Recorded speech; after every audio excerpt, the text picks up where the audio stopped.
Welcome to ATR Rising Sun Above the Rings podcast, covering our favorite promotion from across the Pacific Ocean, New Japan Pro Wrestling. I'm your host, Sam the SLB. Alongside me today is the man in black, coming from parts unknown, which is probably his basement, Ethan.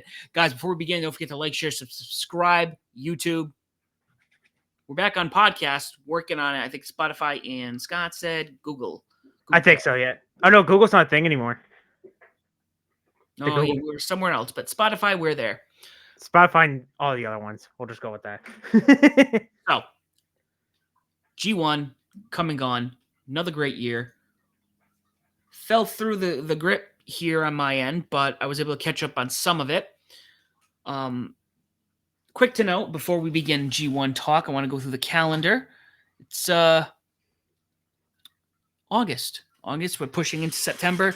August 30th, this Friday, we have Capital Collision over in DC. Oh, wow, they're in DC. Okay.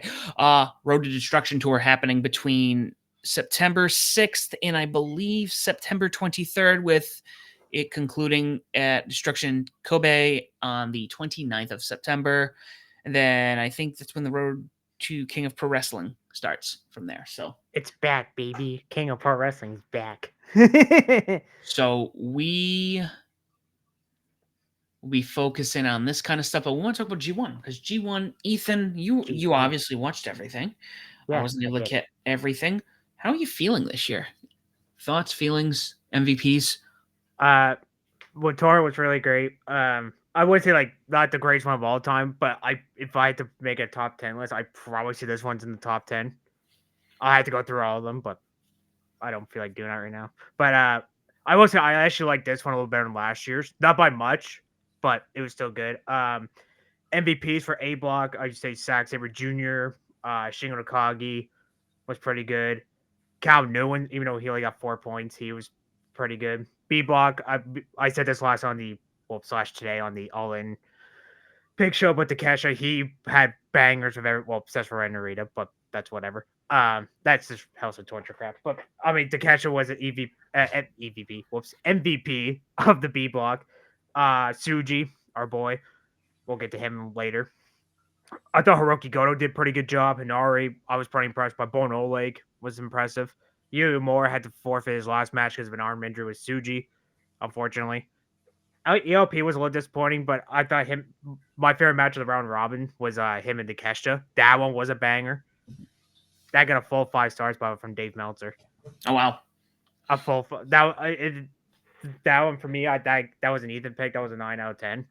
That was my highest rating so far the tournament until spoiler we'll get to the finals, which I'll talk about after because I didn't even tell Sam my rating. No, I think I was waiting. I like to wait for the show. I like to see your takes on these. So do we run down the points and how they got there? Yeah, let's just run down the blocks quickly, and then we'll go right into the semifinals, quarterfinals stuff. Okay, so A Block said Zack Sabre Jr. He already clinched a spot in the semifinals at 12 points, even before his last match with Sonata.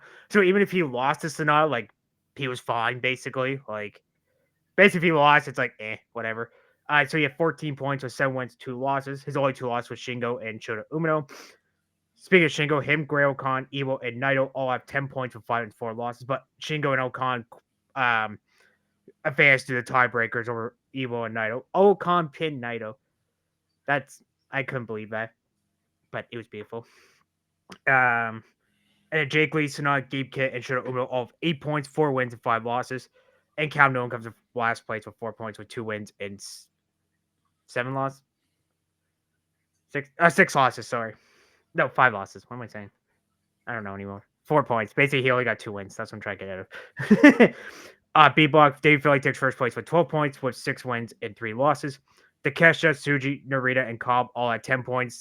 But Takesha and Tsuji advance to the tiebreakers over Narita and Cobb. Hinari, Goto, Bon Oleg, and Yu Uemura all have 8 points. And then El Fantasma comes last with 6. So, yeah. Our boy Tsuji. It's funny, the quarterfinal, him and Takesha, I had that in the semifinals. They're like, oh look, they heard our show, Sam. So they're like, we're gonna put it in the quarters. I'm like, God damn it, I was close. Yeah. No, they I think we did pretty good. I'm looking at this card again.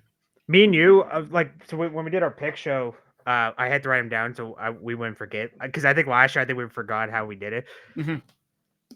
But like we were pretty close on the blocks. Well, I think you you had Umino.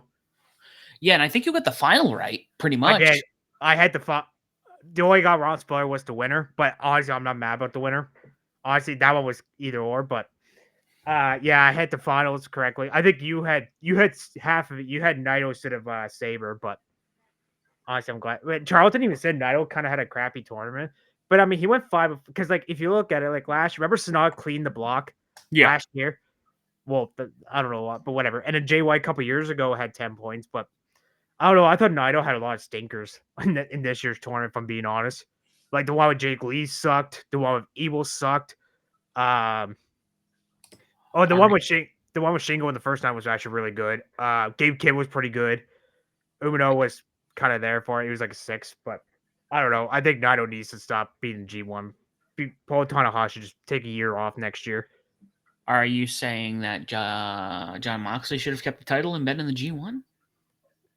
Yeah. All right. Well, let's move forward right into the quarterfinal matches here. So let's start with A block. We got Shingo taking on and defeating Great Khan via pin, 20 minutes and 49 seconds. I'm gonna give you a little break from reading those Thanks. little things. Thanks, buddy. Thank you. I actually really enjoyed this match. Did you think, Sam, that they should have did like the A versus B thing for the quarterfinals, or do you think the two A's and two B's met was fine? I like the way they do this. It's kind of like traditional, again, like hockey or like Yeah, pretty much any sport. A and B, the when they kind of mix them like that in the finals, a little weird. I think the way it played out this year is ideal. yeah. Well, finals I don't mind because like it's you're facing someone possible. It's the same person in your block, so finals it's fine. But like I'm glad because I see some people say like the quarterfinals they should have did like the A2 winner meet the third place winner. I'm like that's kind of confusing in a way. I mean, it would have been cool, but I think the A's and B's face off is fine. But I thought this was a fun. I give that Okan Shingo match 7 out of 10. I like this one better than their round robin one a little bit better. But it's funny. So Okan literally started the tournament saying 0-4. He basically got the Naito spot. Like he starts losing because he was on the verge of elimination, and then 5 straight. I'm like, holy shit, he got the Naito. Word. Yeah. So we had that. Let's go over to B block where Yota Tsuji took on defeated Konosuke Takeshita 21 minutes 29 seconds via pin. Suji. This was a banger. Again. This because yeah, I mean obviously they took each other on. I need to watch both of these These are the two matches I really want to go back and watch. Honestly, same for the. Remember last year during Best of Producers when we were talking about Mike Bailey's, how he had a banger with everybody in his block? Hmm. This was the cash of this year. He was the Mike Bailey. Yep. Well, but he captured Narita, but that's House of Torture crap, but that's whatever. I will say I should like this one better, a little bit better than their block match, but they're both still good. I gave this one both of their matches an 8 out of 10. Like when the Kesha beat him on the Suji the first time, I was like, saw they're facing a quarterfinals. I was like, okay, Suji's getting his win back to go face Finley, the original New Japan Cup finals, New Cup Japan Finals. Yeah. New Cup Japan. Book of ghetto. But I thought honestly the quarterfinals, or they kept calling playoffs. Honestly, they're quarterfinals. Let's just be honest. But I actually really enjoyed the quarterfinal stuff this year. A little better than last year. By the way, Sam, are you glad they're back to 2 blocks, or did you miss the 4? No, I like the two blocks. I mean, this isn't like if this was like a World Cup where they included every promotion or something, sure. But this is the G1, which it is a big deal. It is the biggest tournament. You don't need 4, but you don't need everyone under the sun. You don't need the whole undercard. I was like I remember the first time they like I get you want to change things up, do different, like you don't want to do the same stuff over and over again, right? Yeah. I remember 2022 they did the 7 person for each block. I'm like that is what like I don't get OCD much, but I like if you're doing a round robin it has to be even. because it's actually easier to remember. Because if you do 7, it's like, okay, this person's off for a while. Because I remember Ocon and Lawler didn't start their tournament until like halfway through the tournament was done. Yeah, no, I think And last year's was pretty good because you had 4 blocks of 8, so it was like, okay, that's a little bit better. But I feel like a lot of those matches were short too. I mean, not every match needs to go 15, 20 minutes, but I mean, if you're doing what 8 block matches per night, it's just like, okay, a lot of these are gonna go like 5, 6 minutes. But I'm glad they're back to 2 block. They need to keep it because the tournament it's literally supposed to be the best of the best. exactly. Yeah. So, and I think it looks like outside of the fact that we had to deal with House of Torture, we pretty much got that this season, this tournament. So let's hop over to the semifinals.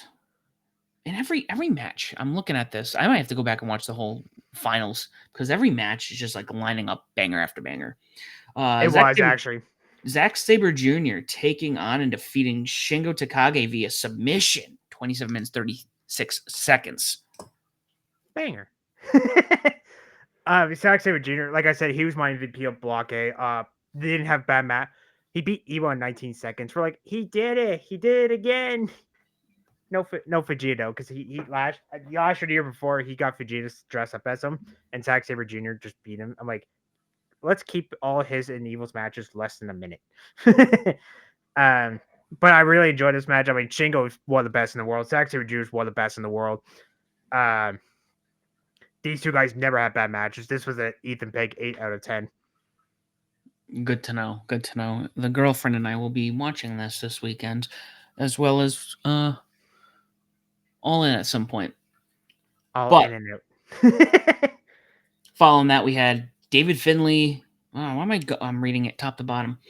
Yoda Tsuji taking on defeating David Finlay via pin, 28 minutes, 5 seconds. So you know how he wanna know how he got the win over Finley there, Sam? Enlighten me. So you know how Yumura has the deadbolt suplex, right? Yeah.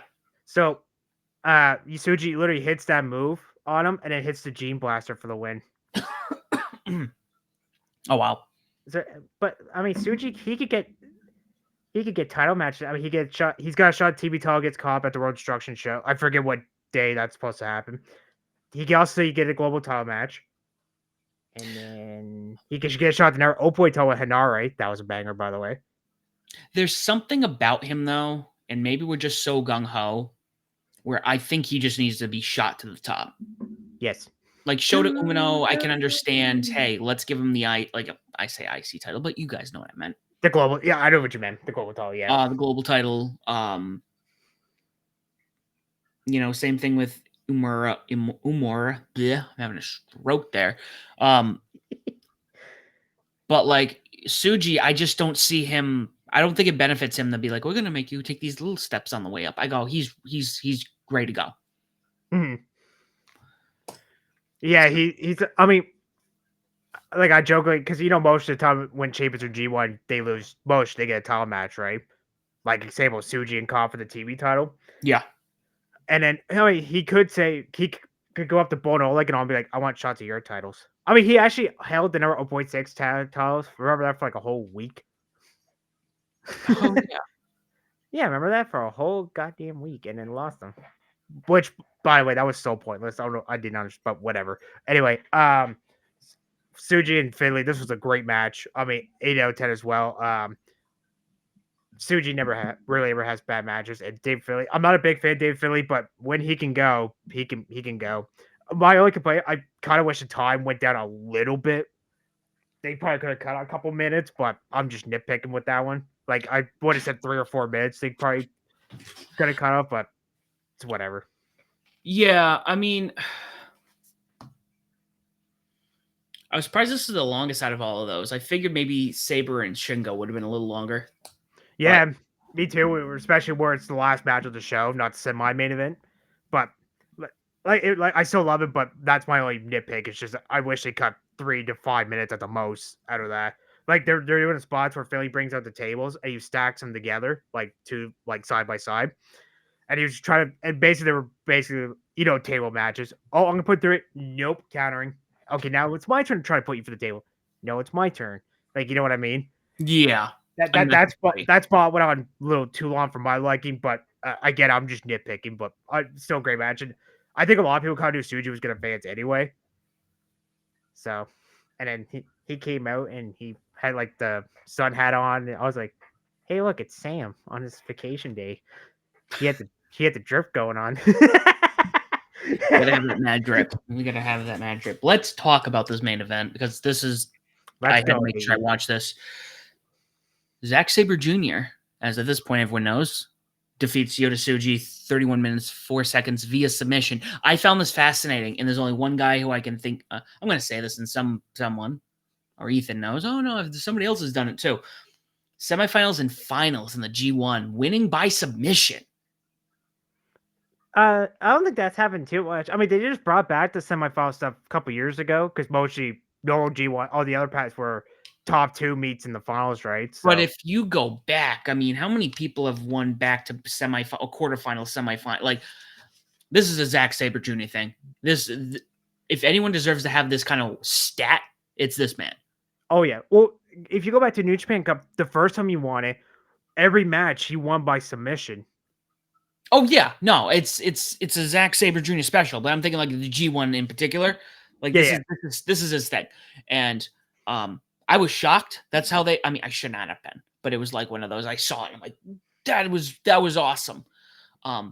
It did not feel like 31 minutes. When I checked that time, I'm like, are you sure that was 31 minutes? It felt like 10 at the most. I'll get you the time. I'll give you his finisher name one sec. You're gonna laugh at his finisher name when he beats Suji.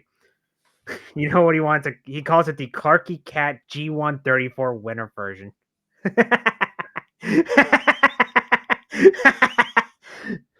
I will say Zack Sabre Jr. has some funny finisher names, but this was great. I mean, like I said, the Zack Sabre Jr. ever has bad matches? No, I think that was one of the things we agreed on a long time ago, where if he's on a card, banger. Like Yeah, he's just incredible. I'm glad. I mean, we both picked Suji, and Suji to me is the guy. yeah. When you talk about new talent, when you're talking about the next Okada, and I know that's Okada's just, but in New Japan, who's going to step in Okada's shoes? It's Suji, and I will biasly pick him in every tournament that he's in where he has a title shot with the New Japan GP title. But it's funny. So going in this final, Sam, I actually didn't notice until I forgot who posted on Twitter. They said basically history was going to be made either way because if Zach won, he would have been the second guy behind Kenny to win the G1, like under the G1 name. Uh, and then if Suji won, he would have been the first one to win the G1, sorry, New Japan Cup and G1 the same year. So either way, history's getting made somewhere. Yeah, maybe that's why he didn't win it, because he did win the New Japan Cup. But yeah, I guess we see now. We see what happens. I mean, do I think Naito are we gonna get Naito and Zack Sabre Jr. at the Tokyo Dome? Do you think Naito Well, I'm glad you brought that. So they're not doing that. So Zach did not want to wait until Wrestle Kingdom. He's actually cashing it in at King of Pro Wrestling in October. Oh, interesting. He's That's like, a Zack Sabre Jr., he likes to curse and call people British names and twats. But he's like, I'm not waiting until January. But so it's funny. So after King of Pro Wrestling, they have the Royal Quest show, I think before Halloween. So he's like, I want to win the title there, go to Royal Quest, defend it there, and then take it to Tokyo Dome, which honestly he needs to be the main event of Tokyo Dome. I'm shocked he has not made a video yet.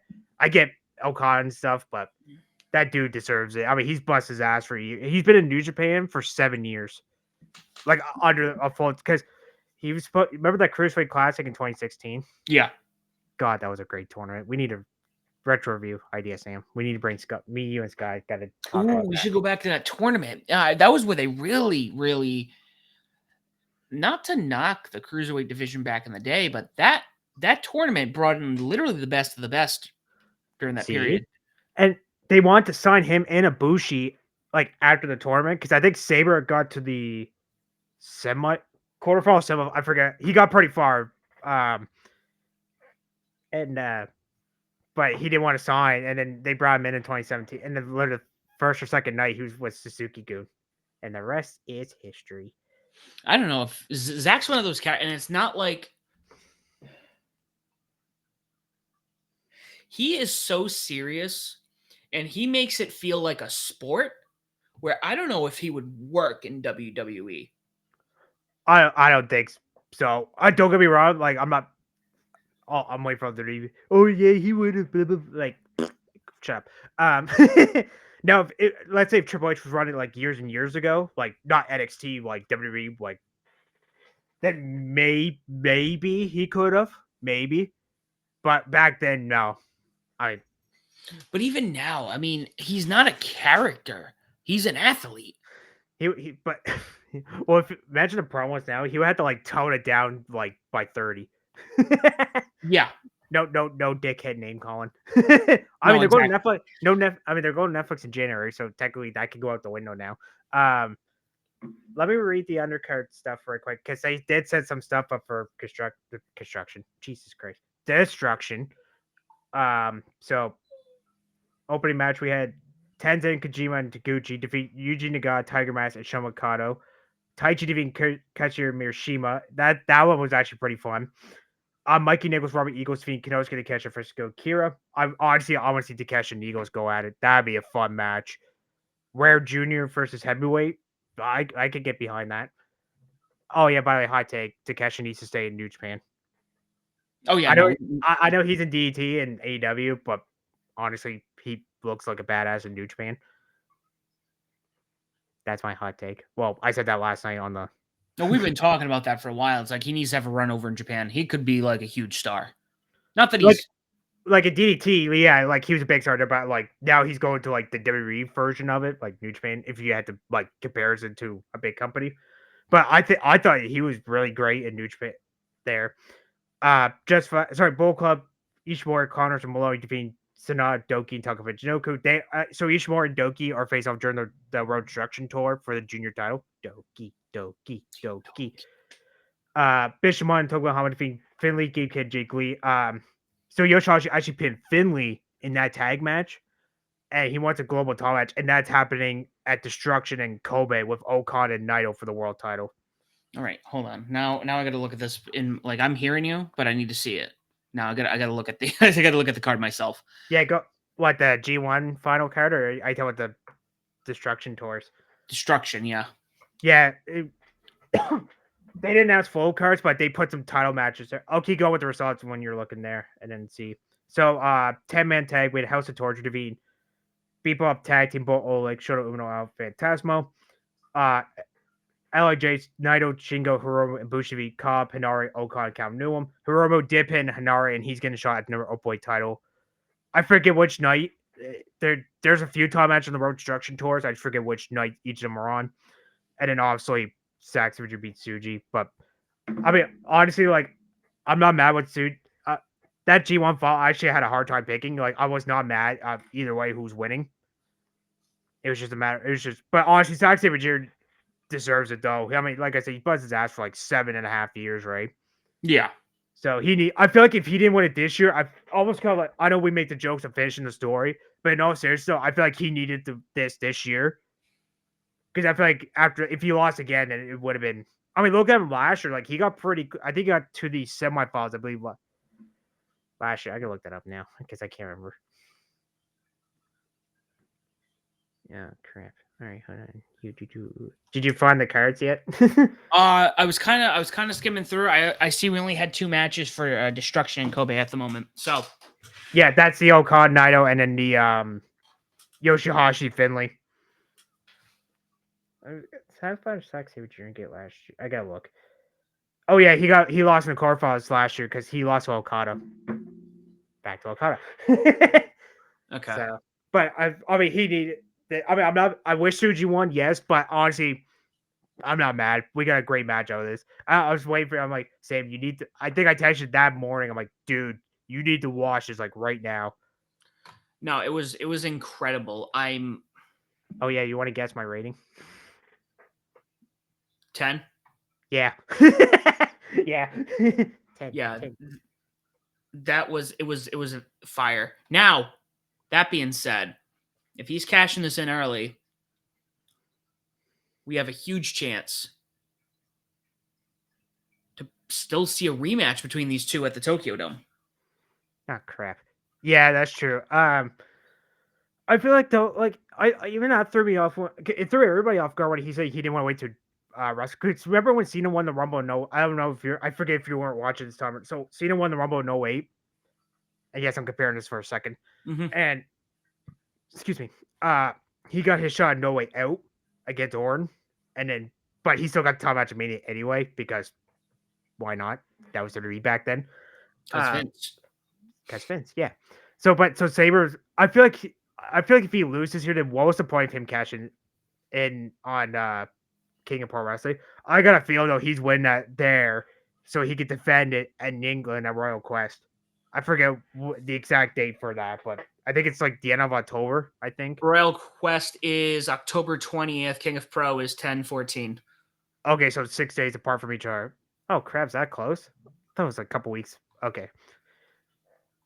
All right, that threw me off for a second. Wait, what was King of Pro Wrestling, Sam? Sorry. What day was that? 10/14. October 14th. Wow, that's late this year. Mostly they do it around Canadian, like for Thanksgiving for me. That's when they mostly do it, right? Those prices there, but whatever. But I think Saber takes from a Naito again there. But technically, though, Naito does have a couple more challengers. I mean, Okan, Evo, Shingo, well, Sack, obviously, because he'd be in there. But I think Sack wins it there and then defends at Royal Quest. He needs a Tokyo Dome main event. It's time.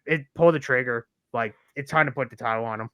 Well, he's not, and also again necessarily, he's not even that young. He is In his 30s, I think. Maybe 37. 37. That's what I do. He's late 30s. I can't remember He was a exactly. lot younger than I thought.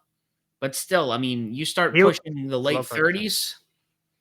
true. Yeah, that's true. I mean, well, look at Naito Sam. He's what, his 40s?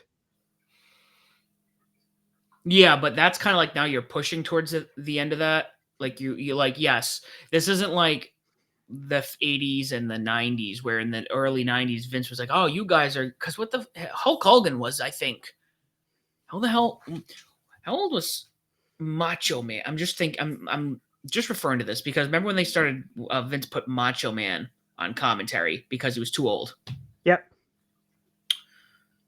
Macho Man was 152, so 62, 72, 82, 92. He was 40, and he was considered too old. Yep. Oh yeah.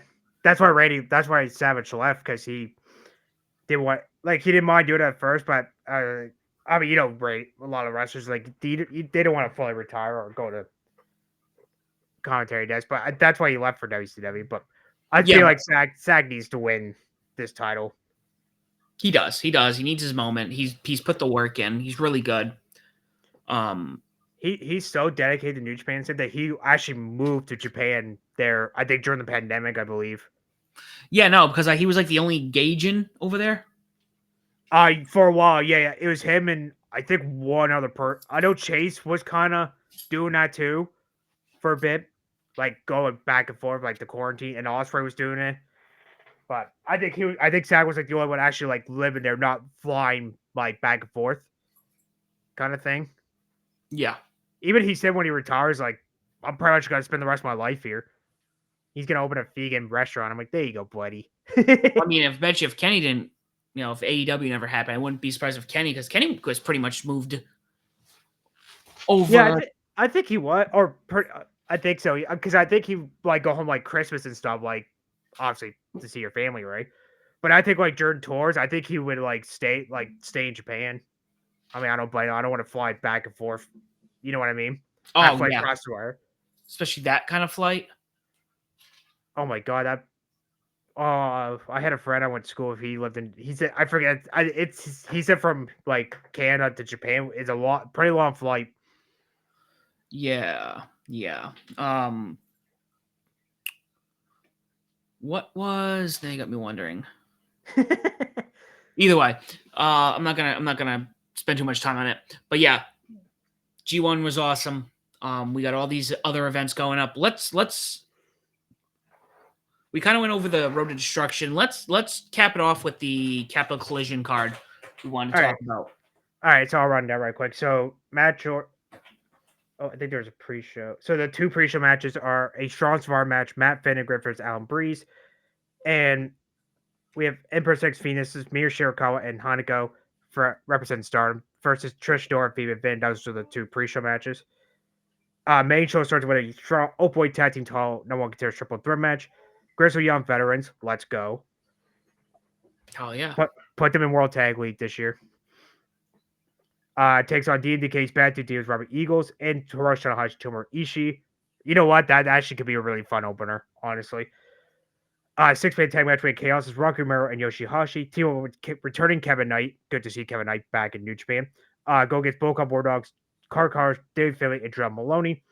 In tag matches, the West Coast Red Crew versus Dirty Work. That is Tom Lawler and Fred Rosser. Not gonna lie, I actually really like that tag team name. Actually, speaking of Zack Sabre Jr.'s name, he's going against Teton. That could be fun. Yep. Nope. That'd be pretty fun. And speaking of Naito, he's taking on TJP non-title match. And for the strong Open Tag Team titles, we have Mikey Nickel, Shane Hayes defending against Hedgehog and Virus. That could be another really fun. Hedgehog is just really fun, dude. This could be this might be a neat to pick. Sam Hiromu Takahashi versus Mustafi. Wow, sorry, Mustafa Ali. That's what I meant to say. That could be another banger. Especially the stipulation, huh? Oh crap! What was the stipulation? Oh, I think he had to. Didn't he have to acknowledge him as his president or something along that line? If Hiromu loses, he must publicly say that Ali is the best junior heavyweight wrestler in the world. Oh yeah, do you remember that rumor? Before I talk about the last two matches real quick, so do you remember when we thought Ali was gonna be in the best Super Juniors? Yeah. So there was a whole rumor thing going around. I guess he did the reason they didn't put him in because Ali had like an undefeated streak going on, and I guess he didn't. The rumor is he didn't want to basically lose to anybody, basically pulling a Hulk Hogan. That'll work for me, brother. Yeah. I don't know if I fully buy that or not, but that's whatever. I could see him best Super Juniors, but I mean, you could take one or two losses, Mustafi. Come on. Anyway, strong open title like Gabe Kidd against Leo Rush. That could be actually kind of fun. Not gonna lie. And the main event. This is actually main event of the show. Mercedes Moné, Sam's favorite person, defends a strong women's title against Momo Watanabe. Can I? Oh my god! I could.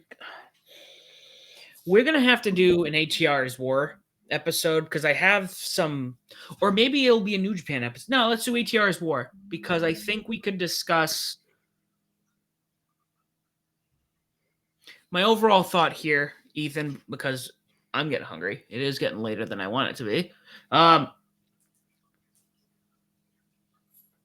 What have they done with these New Japan women's titles? So the IWGP title, I'm actually glad you brought this up because this could be an ATR, but basically cliff notes right quick. So the IWGP women's title is still started with Mayu Iwatani. Say that 15 times fast. And the strong women's title is obviously with Mercedes Moné. So my question was going to be pretty much that, and you know what? We'll save that for a conversational point because I think you and I could have a conversation. Oh, we'll bring Scott in. How about that? There we go. I think that's a good conversation. We're gonna have to start writing these down because I have stuff we need to talk, especially with Scott. No, it's a good card. Super excited. I'll try to maybe check out a couple of the Ethan picks. We need to get an Ethan pick database going. Can't just be sitting here with you going, "Hey, this is an Ethan pick." I'm like, "Cool," and then I know we have to go like promotion. Like if we're doing it, I pretty much have to put each promotion and then be like, here, circle. We'll work on something because I would like to kind of like make the Ethan picks they are the official picks of Above the Ring, but I would like to get them documented so we can reference them more often. Yes. But guys, G1 is come and gone already, man. Christmas comes but once a year. No, twice because we get the Tokyo Dome as well. And it's New Japan, so Christmas is like every month. What a way to start off the new year, by the way, saying 2025, Wrestle Kingdom and Wrestle Dynasty and New Japan New Year Dash. And also, I think that same Monday that New Year's Dash is on is when Raw goes to Netflix. Yes, I think so, yep. So I'm gonna text something to you after. Maybe okay. we'll have a conversation with the Scott on this. But guys, thank you so much for listening. As always, if you don't already do so, please make sure you follow us on X at Above the Ring in Bedlam Media. You can find myself as the SOB Official, Ethan as Wrestling_Fan_9, and why not? Because he's not here, but he's part of the plan. That's not part of the group. He is the man himself, Scott DJ Stream. You can find us on all platforms. Like we said, we're on YouTube. We are back on Spotify. You can listen to us. You can see us. I don't blame you listening to us because sometimes I don't want to look at myself in the mirror. I won't start myself the whole time while I'm on this camera. Make sure you like, share, subscribe, leave a comment, leave a review. Tell people why Above the Ring and Bedlam Media's podcast, if you're choosing, why they should listen to us as well. Guys, we're out of time. Thank you so much.